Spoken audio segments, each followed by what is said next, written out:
కోరడం ముఖ్యమంత్రి గారు అక్కడ కూడా చెప్పడం జరుగుతుంది.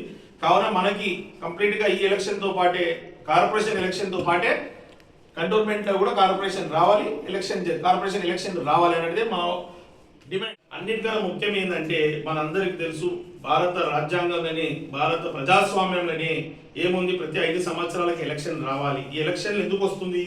ఎలక్షన్ ద్వారా స్థానికులకి మేలు జరిగే విధంగా ఆ పరిపాలన ఉండాలి. కాబట్టి కార్పొరేషన్ అయితే కార్పొరేషన్, బోర్డు మెంబర్ అయితే బోర్డు మెంబర్, సర్పంచ్ అయితే సర్పంచ్ కావచ్చు, ఎక్కడ ఏ విధంగా అయితే కౌన్సిలర్ అయితే కౌన్సిలర్గా ఎలక్షన్లు ఎందుకు అవుతున్నాయి?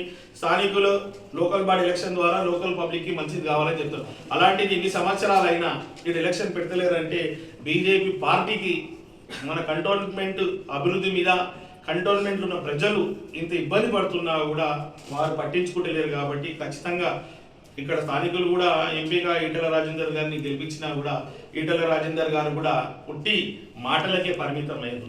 ఆ ఎలక్షన్ పెట్టాలంటాడు. ఎలక్షన్ ఎలక్షన్ అని పెట్టించేది ఉంది. వాళ్ళకి ఎలక్షన్ పెట్టే ఉద్దేశమే లేదు. ఒకటి.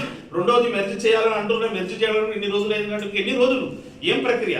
4 సంవత్సరాలు 40 సంవత్సరాలు తీసుకుపోగలుగుతారు. కాబట్టి ఆ ప్రక్రియను ఎన్ని చేయాలి?